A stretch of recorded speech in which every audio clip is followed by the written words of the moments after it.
Private কোম্পানিতে কাজ করার যেমন অনেক আশঙ্কার দিক আছে, তেমনি আবার কিছু মজার ব্যাপারও আছে। রথের দিন আমাদের অফিস ছুটি থাকে না, কিন্তু এবছর হঠাৎ রথে একটা হাফ ছুটি পাওয়া গেল। কলকাতা অফিসের বড় কর্তা বাঙালি। সকালে অফিস গিয়ে শুনলাম তিনি নোটিশ জারি করেছেন আজ দুপুর 2টোয় ছুটি। যদি কেউ ইচ্ছে করে সে মেলা দেখতে যেতে পারে। মেলা দেখার উৎসাহ থাক বা না থাক, দেওয়ালের ঘড়িতে 2টোর ঘন্টা বাজা মাত্র বেরিয়ে পড়লাম।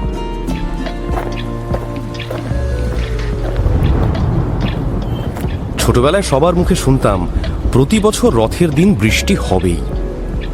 আজকে সকাল থেকে আকাশ মেঘলা ছিল। এখন অফিস থেকে বেরোনো মাত্র গুঁড়ি গুঁড়ি ছাগল তাড়ানো বৃষ্টি শুরু হলো। এই আসে এই যায়। মনের আনন্দে ছাতা খুলে শেয়ালদার দিকে হাঁটতে শুরু করলাম।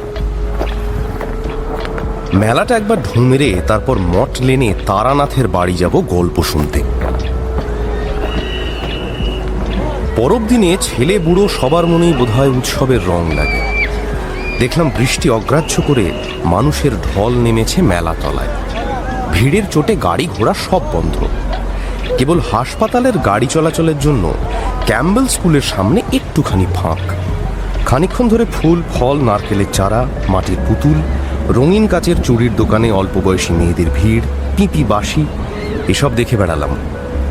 তবু ছোটবেলার সে আনন্দ আর কই। সে ছিল স্নিগ্ধ শ্যাম ও ছায়াছন্ন পরিচিত গ্রাম। আর এ হলো ইট কাঠ পাথরের অচেনা শহর।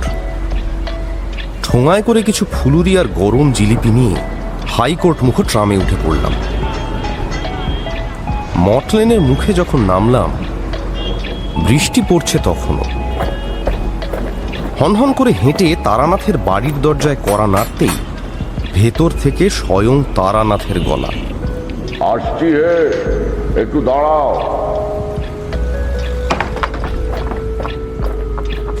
ভেজা জুতো আর ছাতা বারান্দার কোণে রেখে আড্ডা ঘরের পরিচিত চৌকিতে বসে বললাম, নিন, এতে তেলে ভাজা আর জিলিপি আছে, চা বলুন তো একবার। ঠোঙাটা হাতে নিয়ে তারানাথ বলল, বাহ, এই যে দেখছি এখনো গরম। এই চা কিন্তু ঠিক 10 মিনিট পরে বলবো। কিশোরী এসে পড়ুক, একসঙ্গে খাবো, কেমন? অবাক হয়ে বললাম, কিশোরী আসছে নাকি? আপনি কি করে মানে? তারানাথ হাসল। এক্ষুনি আসবে, আর বড় জোর 8.5 মিনিট। এক প্যাকেট পাসিং শো এনেছিলাম। প্যাকেটটা এগিয়ে দিতে তার থেকে একখানা বের করে ধরালো তারানাথ। বাড়িতে সাধারণত হুঁকো খায়, কিন্তু পাসিং শো ব্র্যান্ডটা তার খুব প্রিয়। তার কাছে গল্প শুনতে যাওয়ার সময় আমি আর কিশোরী মটলেনের মোড় থেকে 10 পয়সা দিয়ে এক প্যাকেট সিগারেট কিনে নিয়ে যাই। আর প্রতিবারই তারানাথ সস্নেহে স্বচ্ছ মোড়কলা চিমনির মতো টুপি পরা ধূমপানরত সাহেবের ছবি শুদ্ধ কালচে লাল রঙের প্যাকেটটার দিকে তাকিয়ে বলে, হ্যাঁ, এই হচ্ছে সিগারেট। নেশার আসল কথা হচ্ছে মৌজ। ছবির সাহেব কেমন মৌজ করে গোল গোল রিং ছাড়ছে দেখেছ? 8:30 মিনিট শেষ। বাইরে ঝুপ করে ছাতা বন্ধ করার আওয়াজ, তারপরই কিশোরীর গলা। চক্রবর্তী মশাই আছেন নাকি? আমি কিশোরী। তারানাথ আমার দিকে তাকিয়ে হাসল, তারপর উঁচু গলায় বলল, এসো হে, ভেতরে এসো। কিশোরী সেন ঘরে ঢুকে আমাকে দেখে বিশেষ অবাক হলো না। আসলে হঠাৎ কোনো কারণে কাজের থেকে একটু অবসর পেলে তারানাথের বাড়ি আড্ডা দিতে আসা আমাদের অভ্যেসে দাঁড়িয়ে গিয়েছে। বয়সে অন্তত 20 বছরের বড় হওয়া সত্ত্বেও অদ্ভুত কর্মা মানুষ দেখার শখ আমার চিরদিনের। কয়েক বছর আগে কিশোরী সেনই আমাকে তারানাথের কাছে নিয়ে এসেছিল। বলেছিল, চলো, একজন ভালো তান্ত্রিক জ্যোতিষীর সঙ্গে তোমার আলাপ করিয়ে দিই। মুখের দিকে তাকিয়ে ভূত ভবিষ্যৎ সব বলে দেয়। কৌতূহলী হয়ে কিশোরীর সঙ্গে গিয়েছিলাম। আমার সম্বন্ধে অদ্ভুত কিছু কথা বলে তারানাথ আমাকে অবাক করে দিয়েছিল। এমন সব কথা যা আমি ছাড়া কারো জানবার সম্ভাবনা নেই। আর আকর্ষণ করেছিল তার গল্প। যৌবনে সে পথে পথে ঘুরে বেড়িয়েছে, হাটে মাঠে গাছতলায় শ্মশানে কাটিয়েছে, সব সাধনা করেছে। তার গল্প বলার ক্ষমতাও ভারী সুন্দর। এ ক্ষমতা সবার থাকে না। কেউ কেউ বলার মতো গল্প বাচনভঙ্গির দোষে নষ্ট করে ফেলে, আর তারানাথ নিতান্ত তুচ্ছ ঘটনাও বলার গুণে চিত্তাকর্ষক করে তোলে। কত আশ্চর্য ঘটনা শুনেছি তার কাছে। সেসবের সঙ্গে আমাদের ডাল ভাত খাওয়া মধ্যবিত্তের প্রাত্যহিক শান্ত জীবনধারার কোনো সম্পর্ক নেই। বীরভূমের গ্রাম্য শ্মশানে হাঁকিনি মন্ত্রে সিদ্ধ মাতুপাগলির কাহিনী, বরাকর নদীর বালুকাময় তীরে শালবনের পাশে শুক্লা পঞ্চমীর স্বপ্নীল জ্যোৎস্নায় মধুসুন্দরী দেবীর আবির্ভাব, শ্বেতবগলার পুজো, আরো কত কি। আমরা বলতাম, বাবা, এত ঘটেছে আপনার জীবনে? সত্যি ভাবা যায় না। তারানাথ হেসে বলতো, হবে না? আমার জন্মের সময় আকাশে নীল রঙের উল্কা দেখা গিয়েছিল। আমার তন্ত্র দীক্ষা হয়েছিল পূর্ণগ্রাস সূর্যগ্রহণের সময়। কিশোরী গুছিয়ে বসতে বসতে জিজ্ঞাসা করলাম, তুমিও হঠাৎ এলে, কি ব্যাপার? কিশোরী বলল, আজ দুপুরে সেকশন অফিসার ভবানীপুরের দিকে একটা কাজ দিয়ে বললেন এইটা সেরে ওখান থেকেই বাড়ি চলে যাবেন, বরং আর অফিসে ফিরতে হবে না। তা সেই কাজ তো আধ ঘন্টাতেই হয়ে গেল। ট্রামে করে ধর্মতলা এসে নামতেই তোমার অফিসের রমেশ মিত্রের সঙ্গে দেখা। তার কাছেই শুনলাম যে তোমাদের আজ হাফ ছুটি হয়ে গিয়েছে। রথের দিন, মেঘলা আকাশ, তারপর আবার হাফ ছুটি। মনে হলো তুমি নিশ্চয়ই এইখানেই এসে জমবে, তাই চলে এলাম। এই নিন। পকেট থেকে একটা পাসিং শোর প্যাকেট বের করে কিশোরী তারানাথের দিকে বাড়িয়ে ধরল। তারানাথ হেসে বলল, ভালো, ভাগ্যিস গলির মুখে তোমাদের দেখা হয়ে যায়নি। এ আমার কাল পর্যন্ত চলবে। কিন্তু আপনি কি করে জানলেন যে কিশোরী আসছে? কিশোরী আমার দিকে তাকিয়ে বলল, তাই নাকি? উনি বলেছিলেন আমি আসছি? হ্যাঁ, বললেন 10 মিনিটের মধ্যে তুমি আসবে, তারপর চা করতে বললেন। তারানাথ মিটিমিটি হেসে চলেছে, যেন কিশোরীর আগমন সংবাদ সে কি করে আগে থেকে জানতে পারল তার ব্যাখ্যা দেবার প্রয়োজন সে বোধ করে না। আমরাও জোর করলাম না। কিছু কিছু জিনিস রহস্যের আবরণে ঢাকা থাকাই ভালো। কিছুক্ষণের মধ্যেই চা এলো। চায়ে চুমুক দিয়ে তারানাথ বলল,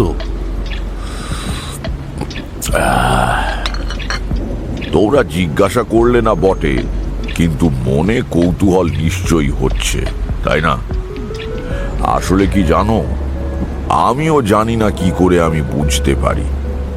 কিছুটা সাধনায়, কিছুটা মধুসুন্দরী দেবীর বরে এই ক্ষমতাটা আমি পেয়েছি। হঠাৎ হঠাৎ মনে কোনো কথা ভেসে ওঠে, পরে সেগুলো মিলে যায়। যেমন কিশোরী, এই তোমার দিকে তাকিয়ে মনে হচ্ছে তুমি গতকাল কোথাও থেকে কিছু টাকা, এই গোটা 50 মুফতে পেয়ে গিয়েছো। কি ঠিক বললাম কি না? কিশোরীর চোখ গোল গোল হয়ে গেল। সে বলল, সত্যি, আপনাকে যত দেখছি ততই বিস্ময় বাড়ছে। গতকাল অফিসের ঠিকানায় হঠাৎ 55 টাকার একটা মানি অর্ডার এসে হাজির। কি ব্যাপার না, দেশের বাড়ির আমবাগানের ইজারার টাকা থেকে আমার ভাগের অংশ জ্যাঠামশাই পাঠিয়ে দিয়েছেন। কুপনে লেখা টাকাটা তিনি বাবাকে দিতে চেয়েছিলেন, কিন্তু বাবা নাকি বলেছেন টাকাটা কলকাতাতে আমাকেই পাঠিয়ে দিতে। একা মেসে থাকি, কত রকম দরকার হতে পারে। আশ্চর্য, কত টাকা তাও তো প্রায় ঠিক বলে দিলেন। ধন্যি আপনাকে। তা আজকে রথের দিনটা এমন বাদলা করেছে, আজকে একটা ভালো গল্প হবে না ঠাকুরমশাই? একটা গরম ফুলুরিতে পরম তৃপ্তির সঙ্গে কামড় দিয়ে তারানাথ বলল,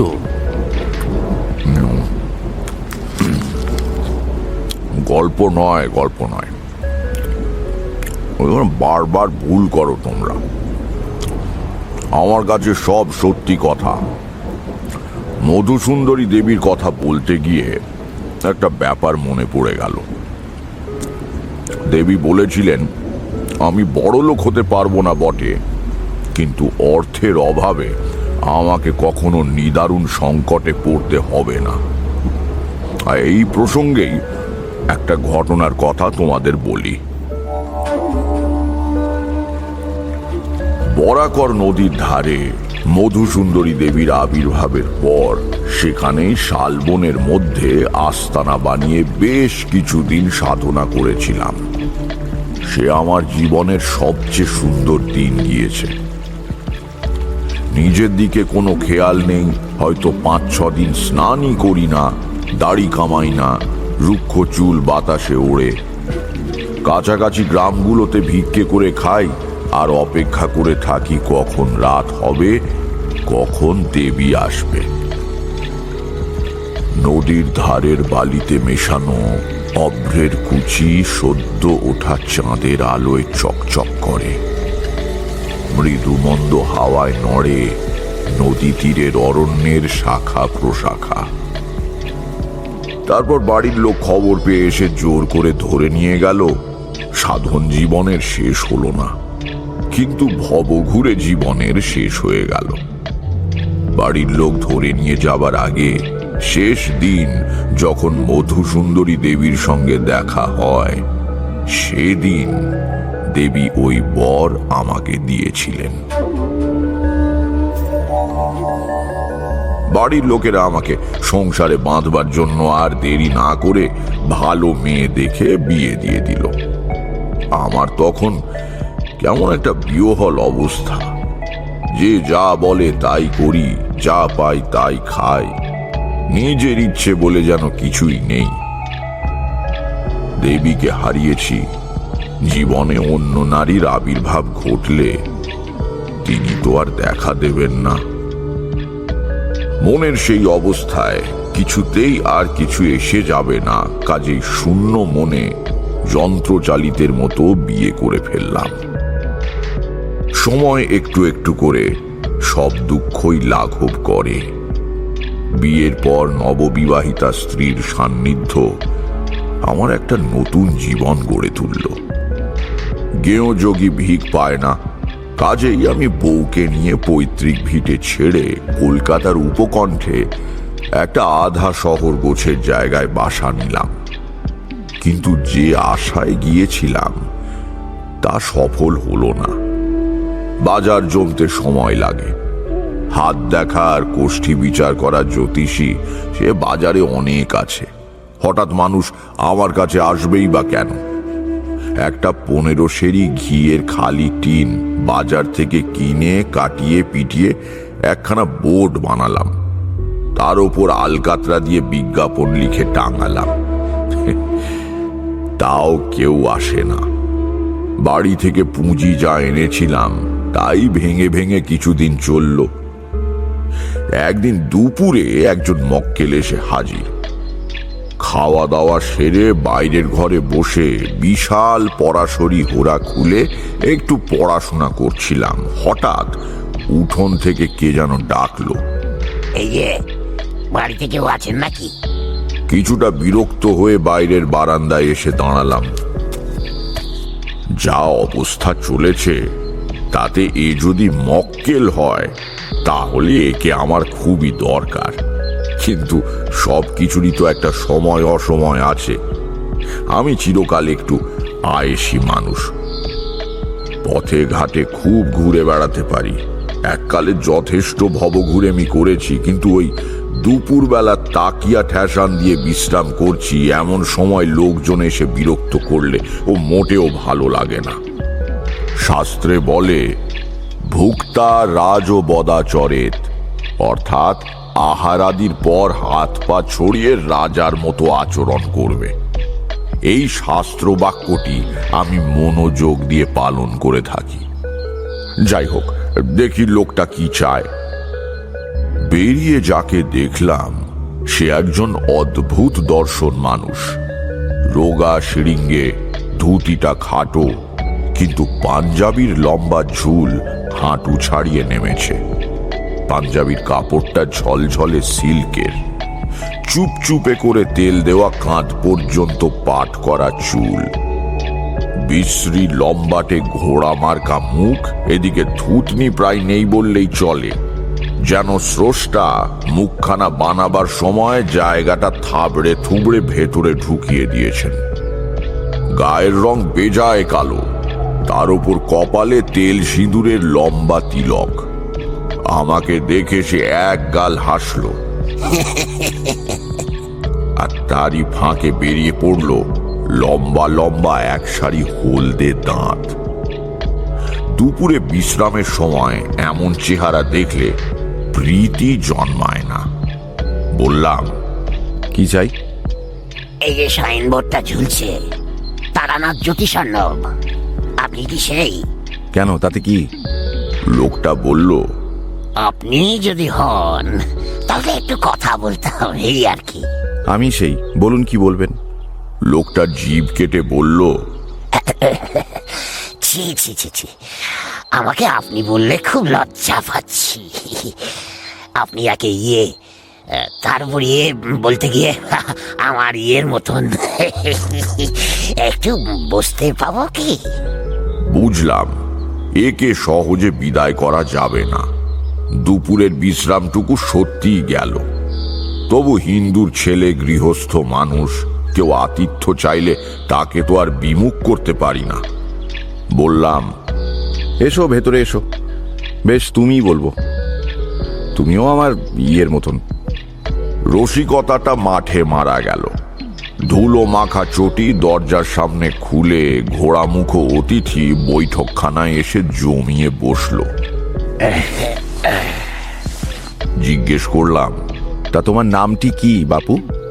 আবার একগাল হেসে ঘোড়ামুখ বলল, আগে আমার নাম হরকীর্তন সেন্নামত। হর কীর্তন সেন্নামত। পদবিটা একটু অচেনা ঠেকছে না? এই আমরা কয়েক ঘর মাত্র আছি এই বাংলায়, একেবারে অধম নই, জল আচরণীয়। না না, সেজন্য বলিনি। যা, কি প্রয়োজনে এসেছো বলো। আমি এই ওপাড়ায় এক আত্মীয় বাড়ি এসেছিলাম আর কি। কাজ সেরে ফেরার পথে আপনার সাইনবোর্ডটা নজরে পড়লো। আমার আবার এসব দিকে একটু চর্চা করার ঝোঁক আছে, তাই ভাবলাম আপনার সঙ্গে একটু দেখা করেই যাই। তা আপনি কি মতে ভাগ্য গণনা করেন? আচ্ছা, ওখানে কি বই? পড়াশুড়ি হোরা পড়ছিলেন বুঝি? হোরা শাস্ত্র জানো নাকি? পড়েছো? তা পড়েছি, তবে কি জানেন, ও সব কিছুই নয়। যে পারে সে এমনিতেই পারে। আপনি সবাইকে ঈশ্বর সে ক্ষমতা দেন না। বাহ, এ তো দেখি ধুকরির ভেতর খাসা চাল।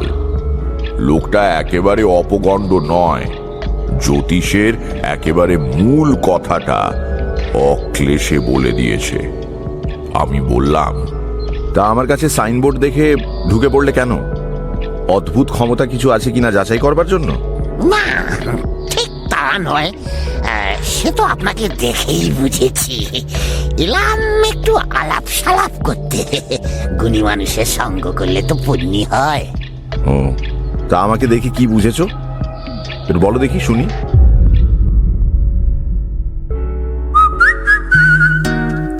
শুনছেন গপ্পমীরের ঠেকের আজকের গপ্প, তারাদাস বন্দ্যোপাধ্যায়ের লেখা 3টে কাকের গল্প। এখনো যদি ঠেকে সাবস্ক্রাইব না করে থাকেন তাহলে কিন্তু ঠকবেন। Subscribe to my original channel and do not forget to click on the bell icon for notifications. তাহলে বাকিটা শোনা যাক।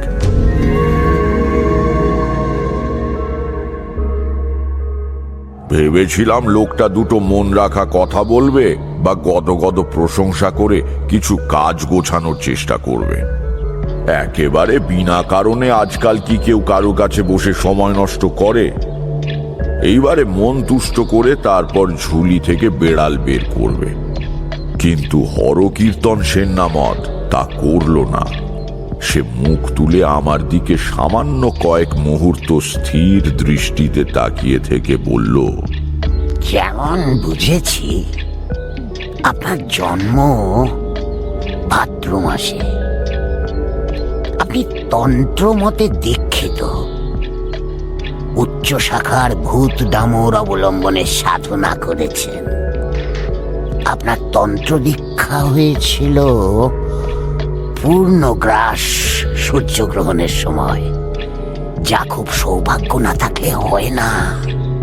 কিন্তু কোনো কারণে সিদ্ধি লাভের আগেই তন্ত্র সাধনা ত্যাগ করে আপনাকে সংসার জীবনে প্রবেশ করতে হয়েছিল।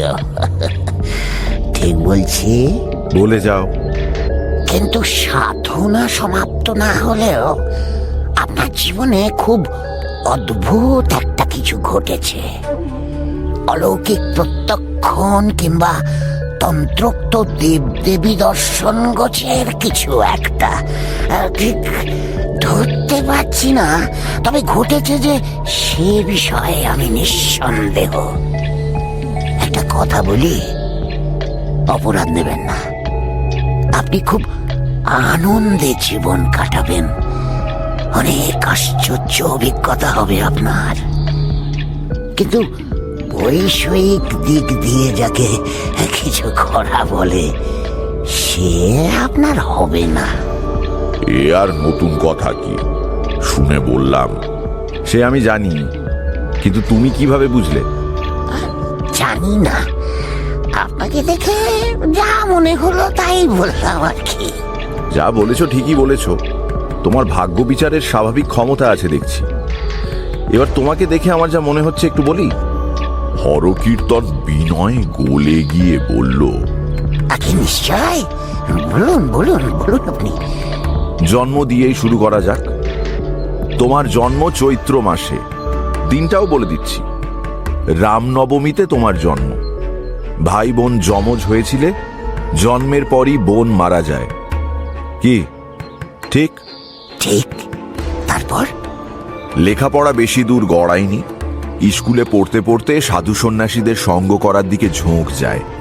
অনেক ঘুরে বেরিয়েছ, কিন্তু দীক্ষা নাওনি। একদম ঠিক বলেছেন। দীক্ষা নেবার উপযুক্ত গুরুই পাইনি। সব বেটা ভণ্ড, কেবল লোক ঠকিয়ে খাবার ধান্দা। কেবলই এক আপনার কাছে বসে মনটা ভারী ভক্তিতে ভরে যাচ্ছে। আপনি দেবেন আমাকে দীক্ষা? দূর পাগল, আমি নিজে সাধনা ঠিকমতো করে উঠতে পারিনি, তোমাকে দীক্ষা দেব কি? তাছাড়া তোমার ওসবের প্রয়োজন নেই, এমনিতেই তুমি অনেক পেয়েছো। হরকীর্তনের চেহারা যেমনই হোক, মানুষটা সে ভালো। ঘ্যান ঘ্যান করে বিরক্ত করলো না, শুধু একটা নিঃশ্বাস ফেলে বলল, না, তেমন কিছু আর পেলাম কই। যা পেলে মানুষ বড় হয় তা পাওয়া হয়নি। যাক, জীবন কেটেই যাবে। তুমি সংসার করনি? না, ওসব ঝামেলায় আর নিজেকে ছড়াইনি। আচ্ছা, আসি তাহলে। অসময় খুব বিরক্ত করে গেলাম, কিছু মনে করবেন না। না না, তাতে কি হয়েছে? এদিকে আবার এলে দেখা করে যেও। তাকে এগিয়ে দেওয়ার জন্য উঠেছিলাম, সে বাধা দিয়ে বলল, আপনাকে আর আসতে হবে না, এবার আপনি বিশ্রাম নিন বরং। দরজার কাছে খুলে রাখা চটি জোড়া পায়ে দিয়ে সে সিঁড়ি বেয়ে নেমে উঠোন পার হয়ে একবার দাঁড়ালো। কঞ্চির বেড়ার দরজায় একটা হাত রেখে আমার দিকে তাকিয়ে কেমন যেন অদ্ভুত ভাবে বলল, শুক্রবার শুক্রবার। হরকীর্তন কথাটা আমার দিকে তাকিয়ে বলছে বটে, কিন্তু ঠিক যেন আমাকে বলছে না। তার চোখে হঠাৎই উদ্দেশ্যহীন শূন্যতা। সে এখানে আছে বটে, আবার নেইও। আমি অবাক হয়ে বললাম, কি শুক্রবার? কিসের শুক্রবার? আমার কথা যেন শুনতেই পেল না সে। পেছন ফিরে হেঁটে চলে যেতে লাগলো। লক্ষণ প্রতিলক্ষণ ইত্যাদি নিয়েই জ্যোতিষ এবং তন্ত্র সাধনার চর্চা করতে হয়। আমি বুঝতে পারলাম হরকীর্তন কথাটা নিজের জ্ঞানে বলেনি, দৈবী আবেশে গ্রস্ত হয়ে বলেছে। কেন এবং কি ভেবে বলেছে তা ও নিজেও জানে না। যেভাবে এলোমেলো পা ফেলে সে হেঁটে যাচ্ছে, তাতে বেশ বোঝা যায় তার ঘোর এখনো কাটেনি। কি বলতে চাইল লোকটা? সেদিন ছিল সোমবার, 3 দিন পর শুক্রবার। কি হতে চলেছে শুক্রবারে?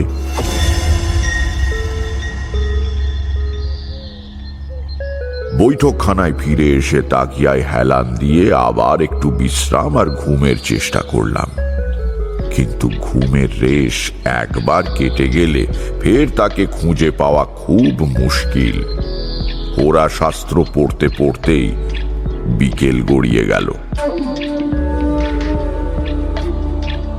পরের দিন সকালে কোষ্ঠী লেখবার হলুদ রঙের লম্বা কাগজের ফালি তৈরি করছি, এমন সময় স্ত্রী এসে কাছে দাঁড়ালেন। বললাম, কি হলো, কিছু বলবে? আমার স্ত্রী বরাবরই খুব মৃদুভাষিণী, তারপর আবার সবে বিয়ে হয়েছে। তিনি উত্তর না দিয়ে চুপ করে রইলেন। বললাম, আরে কি ব্যাপার বলোই না। উত্তরে তিনি যা বললেন সেটা আমারই আগে খেয়াল করা উচিত ছিল। বাড়িতে চাল নেই, ডাল নেই, আনার সবজি তেল মশলা কিছুই নেই। আগের দিন অবধি তিনি যা করে হোক চালিয়েছেন, আজ আর কোনো উপায় নেই। স্ত্রী জানতে চাইলেন এ বিষয়ে আমি কি ভাবছি। শুধু হোরা শাস্ত্র পড়ে দিন কাটালে চলে না। স্ত্রীর সংকুচিত অনুযোগ আমাকে বাস্তব পৃথিবীর রৌদ্রদগ্ধ প্রান্তরে দাঁড় করিয়ে দিল। অগত্যা থলে হাতে বেরিয়ে পড়লাম। জনবসতির শেষ দিকে, যেখানে পথটা হাটতলা হয়ে মহকুমা শহরের দিকে চলে যাচ্ছে, সেখানে হারাধন নন্দীর মুদিখানা। এখানে আসার পরে এই দোকান থেকেই মাঝে মাঝে জিনিসপত্র নিয়ে যাই। হারাধন লোকটা ভদ্র, হাসি মুখ। সওদা মেপে দিতে দিতে এই ভালো মন্দ প্রশ্ন জিজ্ঞাসা করে, সুখ দুঃখের কথা বলে। তার দোকানে গিয়ে দাঁড়ালাম। সেই সময়টা খদ্দের কেউ নেই, দোকান খালি। হারাধন তাল পাতার পাখা উল্টো করে ধরে তার বাঁট দিয়ে পিঠ চুল করছে। আমাকে দেখে বলল, আসুন ঠাকুর মশাই, কি দেব? গ্রামাঞ্চলে মুদিখানায় চাল ডাল তেল নুন ছাড়াও আলু পেঁয়াজ কুমড়ো লাউ শাকপাতা পাওয়া যায়। অন্তত এক সময় তো যেত, কারণ হাট বসে সপ্তাহে মাত্র 2 দিন। অন্য সময় হঠাৎ প্রয়োজন হলে মানুষকে বিপদে পড়তে হয়। মাছ মাংস পাওয়া অবশ্য সম্ভব নয়, তবে কিঞ্চিত শৌখিন খরিদ্দারদের জন্য কোনো কোনো দোকানে হাঁসের ডিম থাকে। বললাম, কিছু চাল ডাল তেল নুন মশলা আর সামান্য সবজি। হারাধন বলল, আপনি বলে যান ঠাকুর মশাই, আমি মেপে দিই। দিন, থলেটা দিন। এবারেই আসল কথাটা বলতে হবে। একটু কেশে বললাম, হারাধন, একটা কথা। কি ঠাকুর মশাই? ইয়ে হয়েছে, মানে দামটা কিন্তু কয়েকদিন পর দেব, এখন বাকি থাকবে। এক মুহূর্ত তাকিয়ে থেকে হারাধন বলল, আমাদের সকলকেই কোনো না কোনো সময় ঠেকায় পড়তে হয়। অসুবিধার সময় পরস্পরকে না দেখলে কি চলে? বড় বড় কথা বলছি ভেবে রাগ করবেন না ঠাকুর মশাই। আপনি পণ্ডিত ব্রাহ্মণ, মাননীয়, কিন্তু আমি বয়সে বড়। থলেটা দিন আর বলুন কি কি দেব। মানুষের ভেতরেই ঈশ্বর বাস করেন, নইলে বাংলার অখ্যাত পাড়া গ্রামের এক মুদির মনে এই সহানুভূতি আর করুণার প্রকাশ কি করে সম্ভব? কিশোরী বলল, শুধুই ঈশ্বর?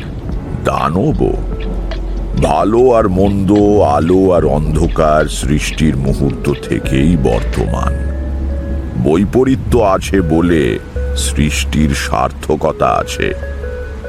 দানবিকতার ওপরে ঐশ্বরিকতার প্রতিষ্ঠাই মানুষের সাধনা। যাকে শোনো। তারানাথ আবার বলতে শুরু করলো, কৃতজ্ঞ চিত্তে বাজার নিয়ে বাড়ি ফিরে এলাম বটে, কিন্তু বুঝতে পারলাম এই স্বস্তি মাত্র কয়েকদিনের।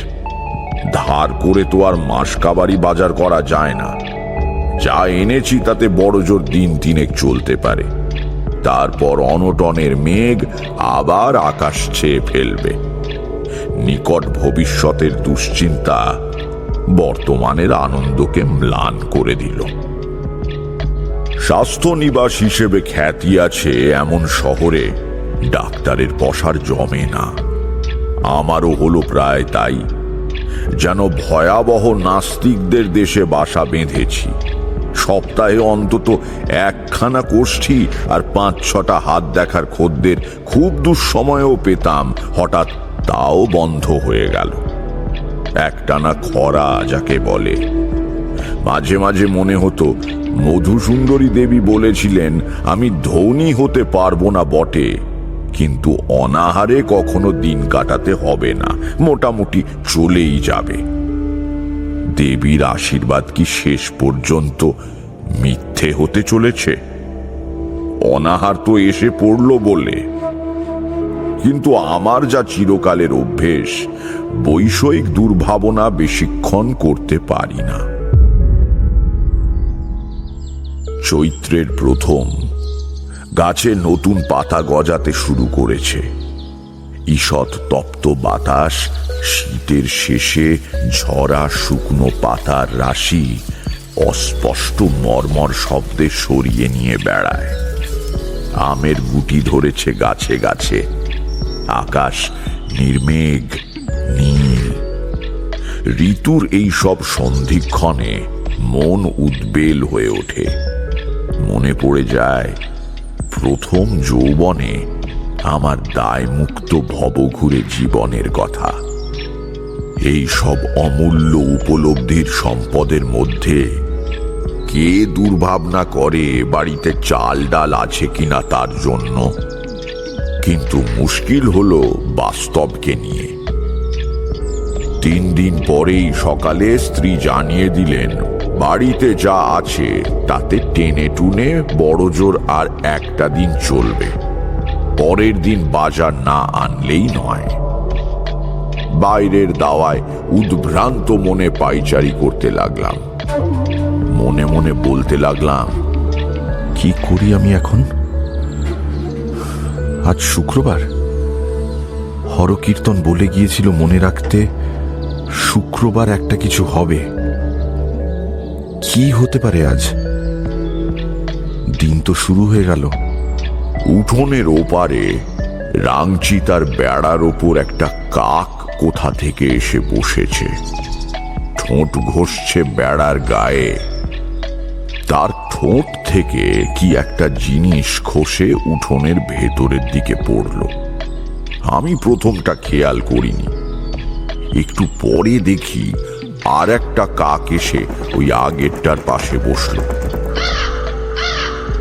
তারপর আর একটা। এ দুটো কাকের মুখ থেকেও হালকা কি জিনিস ভাসতে ভাসতে উঠোনে পড়ল। একটু অবাক হয়ে বেড়ার দিকে এগিয়ে যেতে কাক 3টে উড়ে পালালো। জায়গাটায় পৌঁছে আমি সবিস্ময়ে উঠোনের মাটির দিকে তাকিয়ে রইলাম। মাটিতে পড়ে রয়েছে একখানা 5 টাকার এবং 2খানা 2 টাকার নোট। আশ্চর্য, এখানে টাকা এলো কোথা থেকে? কাকেরাই মুখে করে এখানে এসে ফেলে দিয়ে গেল নাকি? নিচু হয়ে টাকাগুলো কুড়িয়ে হাতে নিলাম। নোটগুলোতে শুকনো রক্ত আর মাছের আঁশ লেগে রয়েছে। ব্যাপারটা মোটামুটি বুঝতে পারলাম। আজ হাটবার। মাছের আড়ত থেকে কাক 3টে রক্তের গন্ধে আকৃষ্ট হয়ে নোটগুলো তুলে এনে বেড়ার উপর বসেছিল। ঠোঁট ঘষবার সময় সেগুলো খসে পড়েছে। নোট 3টে হাতে নিয়ে দাঁড়িয়ে রইলাম। হরকীর্তনের ভবিষ্যৎবাণী ভুলে গেল তাহলে। অদ্ভুত ক্ষমতা তো লোকটার। কাকে মুখে করে এনে টাকা ফেলে যায় এমন কখনো শুনিনি। মনে রেখো, যে সময়কার কথা বলছি তখন 9 টাকা কিন্তু অনেক টাকা। ছোট সংসারে 1 মাসের বাজার হয়ে যায় ওই টাকায়। টাকাটা না পেলে সেদিন সত্যি বিপদ হতো। আগের টাকা শোধ না করে তো হারাধনের কাছে নতুন করে ধার নেওয়া যেত না। বিস্ময়ের তখন যে আরো অনেক বাকি সেটা বুঝতে পারিনি। পরের দিন থলে নিয়ে সকালবেলা হারাধনের দোকানে গিয়ে হাজির হলাম। হারাধন বলল, আসুন ঠাকুরমশাই, তা আজ হাটে না গিয়ে আমার দোকানে এলেন যে বড়? হাটে নানা রকম জিনিস পেতেন। হ্যাঁ, কাল আর হাটে যাওয়া হয়ে উঠল না, তাই আজ তোমার কাছেই এলাম। হারাধন বলল, সে কি ঠাকুরমশাই, হাট তো কাল ছিল না? আপনি নতুন লোক ভুলে গিয়েছেন হয়তো। হাট তো আজ শনিবার বসেছে। তাহলে কি হাটেই যাবেন? মাথার মধ্যে সব গোলমাল হয়ে যাচ্ছিল। হাট গতকাল ছিল না, আজ বসেছে। তাহলে কাক তিনটে মাছের রক্ত আর আঁশ মাখা টাকা পেল কোথা থেকে? যাই হোক, কথা না বাড়িয়ে বললাম, না হারাধন, হাটে যাব না, যা নেবার তোমার কাছ থেকেই নিয়ে নি। সেদিন রাত্রিরে মধুসুন্দরী দেবীকে স্বপ্নে দেখলাম। আমার দিকে তাকিয়ে তিনি হাসছেন, যেমন হেসেছিলেন এক পূর্ণিমার রাত্রিরে বরাকর নদীর ধারের শালবনে।